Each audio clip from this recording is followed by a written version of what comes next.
Olá pessoal, sejam muito bem-vindos à nossa página. Se é a sua primeira vez por aqui, eu sou o professor Carlos Jansen e aqui nós discutimos fisiologia, exercício e saúde baseados em evidências científicas.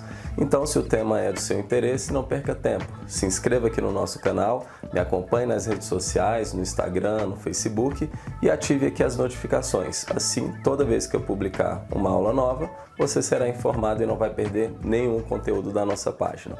Bom, tema de hoje, limiar anaeróbio. Então, se você quer saber todo o contexto bioquímico e fisiológico desse fenômeno, me acompanhe até o final da aula, ok? Vamos de fisiologia.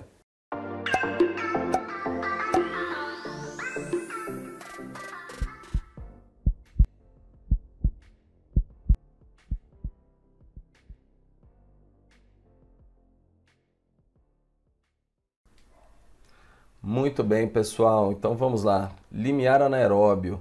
Nós sabemos que o limiar anaeróbio é uma das medidas de maior interesse quando fazemos um teste de esforço incremental. Isso porque o limiar anaeróbio nos permite prever a performance de um atleta em algumas modalidades esportivas e atualmente a medida do limiar anaeróbio é considerada a estratégia padrão ouro para determinação e individualização de cargas de treinamento cardiorrespiratório. Então, diante da sua importância, é relevante também que tenhamos um entendimento adequado acerca desse fenômeno e é nesse sentido que eu pretendo contribuir aqui hoje. Então, vamos lá. O conceito de limiar anaeróbio foi descrito pela primeira vez em 1964 por Kalman Wasserman, onde foi entendido que o limiar anaeróbio é o consumo de oxigênio a partir do qual ocorre o aumento abrupto da razão de trocas respiratórias durante um teste de esforço incremental. Então, o conceito do fenômeno limiar anaeróbio nessa época ficou atrelado ao método utilizado para a sua medida, né? A razão de trocas respiratórias. Então, esse conceito foi reformulado e direcionado para o fenômeno, para a biologia. Isso foi feito na década de 80 pelo próprio Wasserman, onde ele passou a descrever o limiar anaeróbio como o nível de exercício em que a produção aeróbia de energia é suplementada por mecanismos anaeróbios. Então, o conceito mais difundido na literatura de limiar anaeróbio é esse. E agora, deixando um pouquinho essa questão conceitual de lado, vamos falar de fisiologia. Na década de 60, acreditava-se que o fenômeno limiar anaeróbio ele acontecia diante de uma carência de oxigênio. Ou seja, durante um teste de esforço progressivo, observa-se uma redução, gradual da disponibilidade de oxigênio, até que se chega a uma intensidade onde a disponibilidade de oxigênio tecidual encontra-se muito baixa, o que os autores chamavam de PO2 crítica. Bom, observou-se ainda que a partir dessa intensidade ocorria um acúmulo dos níveis de lactato sanguíneo e a partir daí passou-se a estabelecer uma relação causal entre carência de oxigênio e aumento da produção de lactato, que é o nosso indicador de limiar anaeróbio. Então, resumindo, acreditava-se que a carência de oxigênio era o estímulo necessário para o acúmulo do lactato sanguíneo. Bom, hoje a literatura não tem mais esse entendimento, então eu trouxe aqui um trechinho de um artigo publicado em 2018, onde os autores dizem o seguinte, olha, hoje é bem estabelecido que qualquer aumento nos níveis de lactato sanguíneo tipicamente representam outras coisas que não a limitação de oxigênio. Então, o acúmulo de lactato decorrente de uma hipóxia é muito mais exceção do que uma regra. E aí, se pegarmos o livro do Brooks, Fisiologia do Exercício Bioenergético Humano e Suas Aplicações, ele tem um subcapítulo lá intitulado Limiar Anaeróbio, um termo equivocado.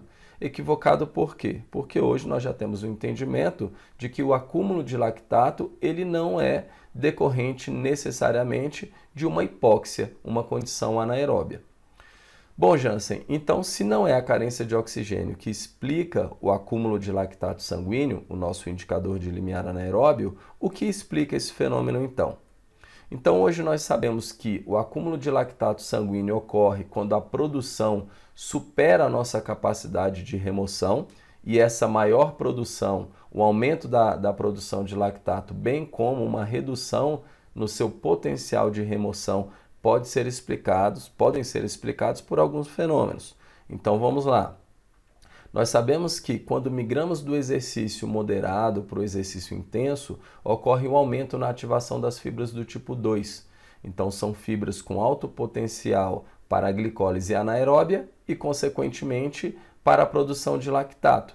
Então, em alta intensidade, recrutamos mais fibras do tipo 2 e isso contribui para o aumento da produção de lactato sanguíneo. Terceiro ponto, hiperatividade simpática. Então, o aumento da produção de catecolaminas pode restringir o fluxo de lactato para alguns tecidos gliconeogênicos, como fígado e rins. Ou seja, tenho muita adrenalina em alta intensidade, isso vai resultar em uma vasoconstrição hepática e renal, o que minimizaria a remoção de lactato nesses dois tecidos, contribuindo então para uma redução do nosso potencial de remoção, né, desse metabólito. Outro ponto que explica o aumento do lactato sanguíneo na intensidade correspondente ao limiar é o aumento da taxa de glicogenólise, o que ocorre tanto pela hiperatividade quanto pelo aumento da disponibilidade de cálcio. Então nós sabemos que a contração muscular é dependente do aumento da disponibilidade de cálcio, e esse aumento da disponibilidade de cálcio potencializa a glicogenólise e, consequentemente, a produção de lactato. E, por fim, segundo George Brooks, em alta intensidade ocorre um desequilíbrio entre a taxa de glicólise a nível citoplasmática e a taxa de atividade do ciclo do ácido cítrico, ou seja, do ciclo de Krebs. Então, quando eu tenho um aumento da produção de piruvato a nível citoplasmático e a mitocôndria não é mais capaz de oxidar esse piruvato de forma apropriada, digamos assim, então ocorreria um desvio. Esse piruvato aqui passa a ser, não exclusivamente, mas predominantemente, a ser convertido em lactato pela enzima lactato desidrogenase. Então, resumindo tudo isso aqui, pessoal, o limiar anaeróbio pode sim ser entendido como um nível de exercício em que a produção aeróbia de energia é suplementada por mecanismos anaeróbios, mas nós não podemos atribuir esse fenômeno limiar anaeróbio a uma carência de oxigênio, e sim a um desequilíbrio entre as taxas de produção e remoção de lactato. Espero que vocês tenham gostado, que as explicações tenham sido esclarecedoras, né? E se você gostou, curta aqui o nosso vídeo, compartilhe o nosso material, inscreva-se aqui no canal para receber notificações quando eu postar conteúdo novo e nos acompanhe nas redes sociais, no Instagram, no Facebook, e assim você não perde nenhum conteúdo produzido aqui pelo professor Carlos Jansen. Espero que vocês tenham gostado, até a próxima, tchau!